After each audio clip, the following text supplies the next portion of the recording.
Hello dear students, let us start with the new topic, minor and the cofactor of determinant. सबसे पहले हम बात करेंगे minor of determinant. Determinant का एक एलिमेंट है माइनर ऑफ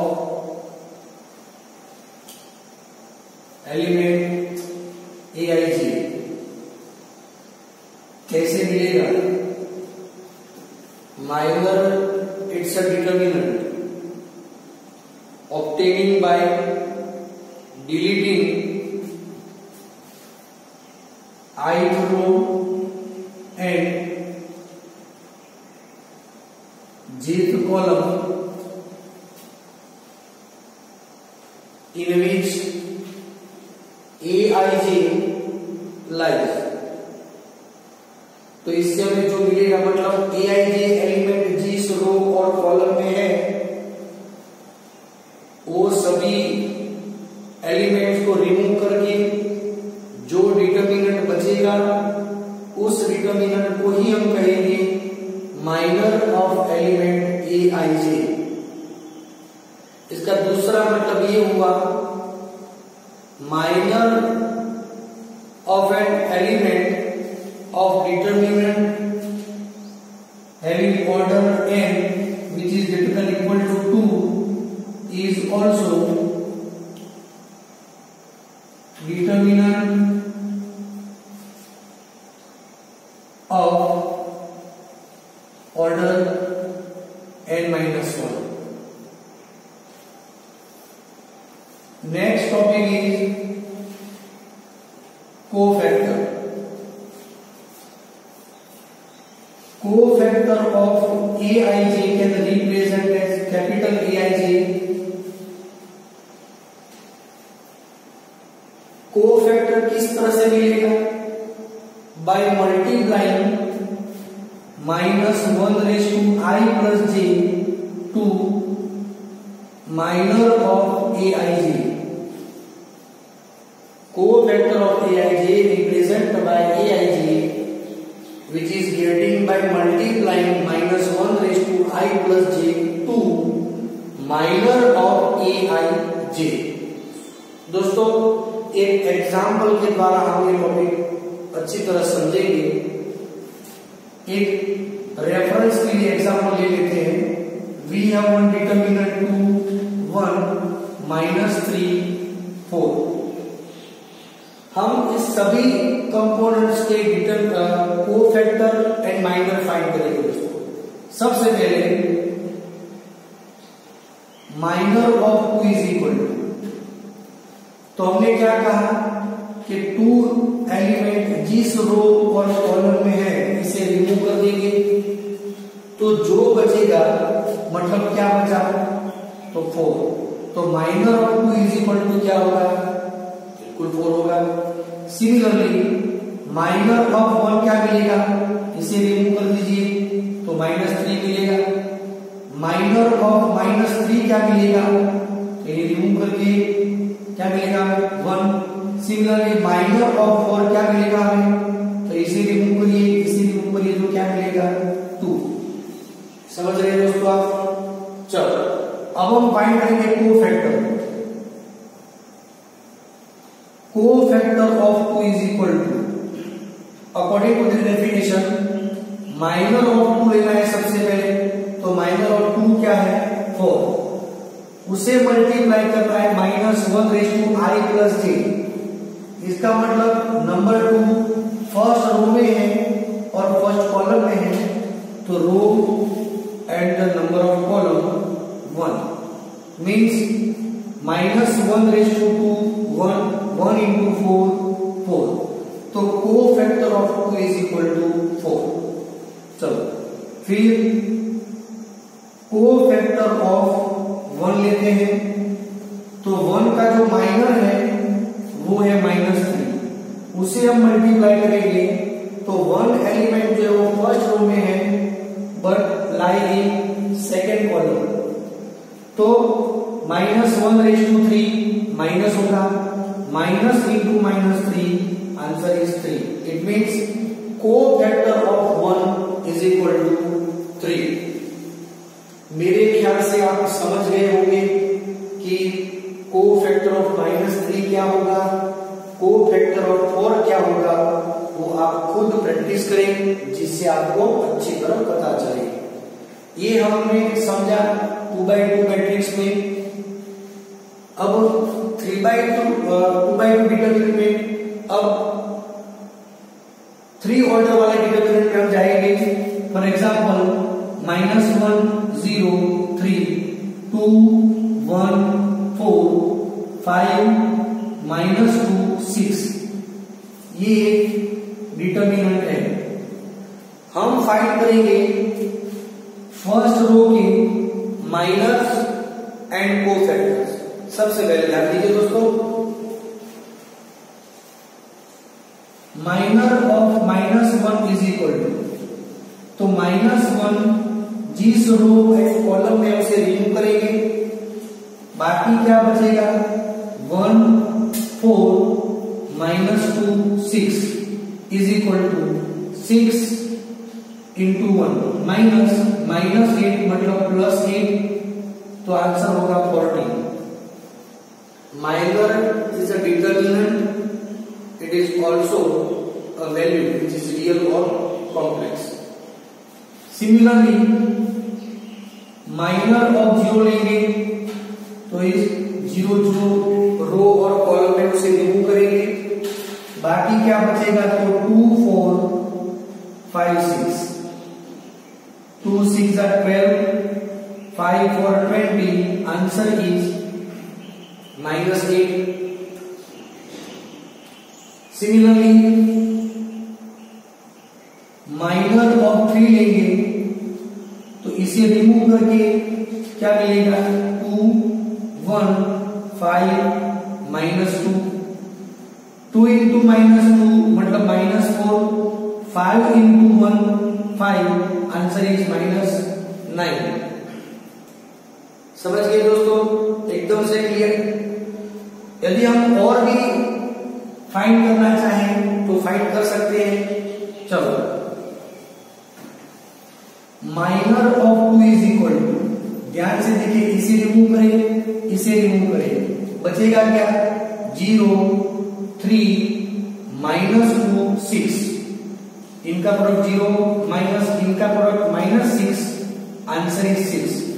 चलो, सिमिलरली माइनर ऑफ क्या फाइंड करेंगे 1, तो ये कंपोनेंट्स रिमूव करके बाकी क्या बचेगा, -1 3 5 6, आंसर इज -6 -15 विच इज -21.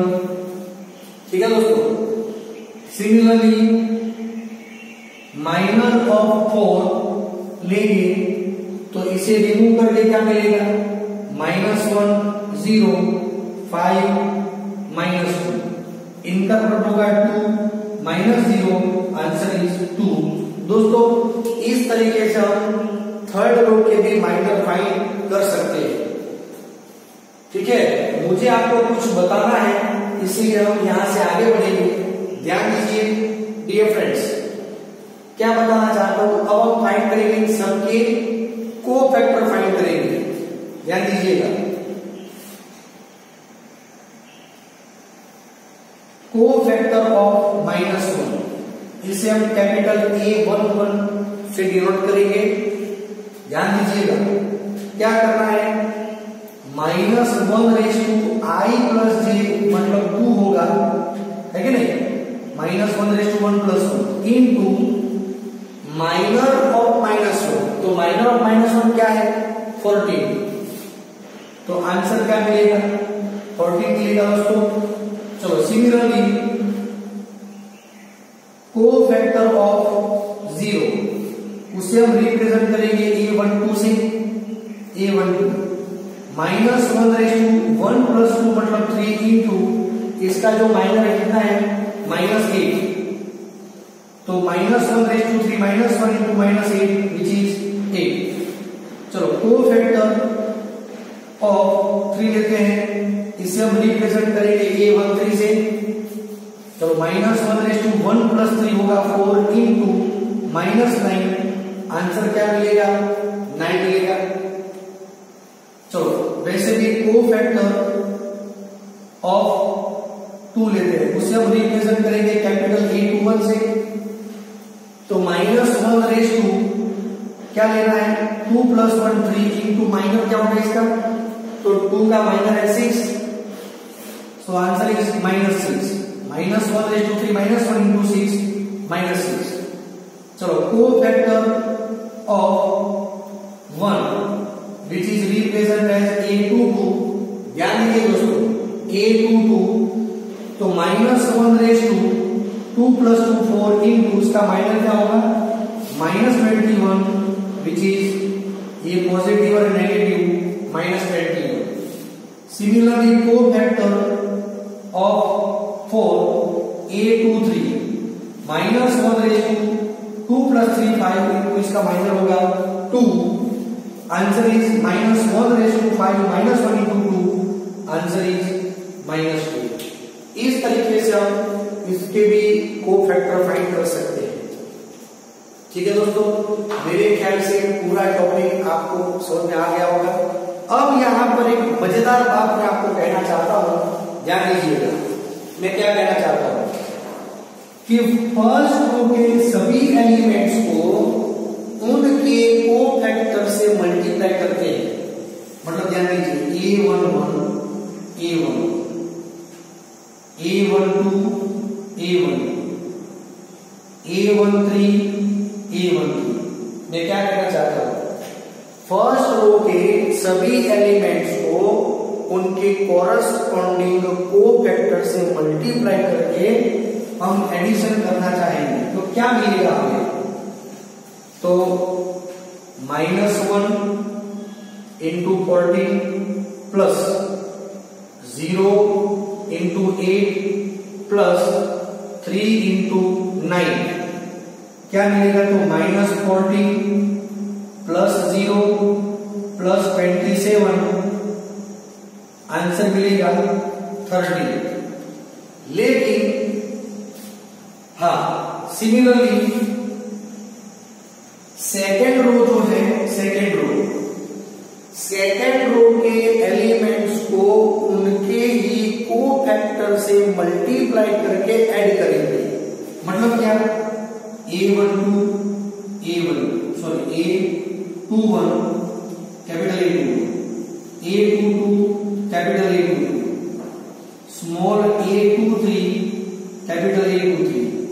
तो देखिए 2 इंटू -6, फिर 1 इंटू -21, 4 इंटू -2, आंसर क्या मिलेगा? ध्यान दीजिएगा -12 -21, कुछ गड़बड़ हो रही है यहां पर। A21 A22 A23 2 1 4, cofactor of 2 -6, cofactor of 1 -21 and -2। तो ये -12 -21 प्लस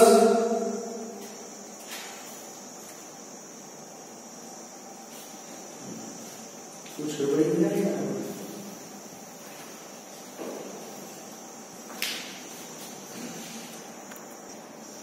यहां पर ध्यान दीजिए दोस्तों, यहां पर एक एरर है, -9 इंटू 1, आंसर -9 रहेगा। तो यहां पर -9 होगा, तो यहां पर -27 होगा, तो आंसर मिलेगा माइनस में 7 + 4 11, 2 + 1 + 1 मतलब -31। यहां पर होगा ये -8, आंसर क्या मिलेगा? ध्यान दीजिएगा दोस्तों, आंसर क्या मिलेगा यहां पर? -8 + 2 8 + 2 10 10 + 1 11 कैरी 1 -41। तो यहां पर देखिए दोस्तों, हमें आंसर सेम मिल रहा है -41। अब मैं दूसरी बात बताना चाहूंगा, फिर हम एक कंक्लूजन पर पहुंचेंगे। अब हम क्या करते हैं, एलिमेंट्स लेते हैं फर्स्ट रो के और को फैक्टर लेंगे हम सेकेंड रो के। ध्यान दीजिए कैसे लिख रहा हूं मैं, A11 A21 A12 A22 and A13 और यहां पर A23। ध्यान दीजिए दोस्तों, A11 क्या है -1, कैपिटल A21 क्या है A21 जो है -6, A12 क्या है 0 और A22 क्या है -21, A13 क्या है 3 और A23 क्या है -2। ये होगा 6 + 0 -6 = 0। तो यहां पर मैं आपको दो बातें बताना चाहूंगा, ध्यान दीजिएगा दोस्तों। यदि किसी भी रो या कॉलम के कंपोनेंट्स को उनके कोफैक्टर से मल्टीप्लाई करके ऐड करेंगे तो we will get magnitude of that determinant.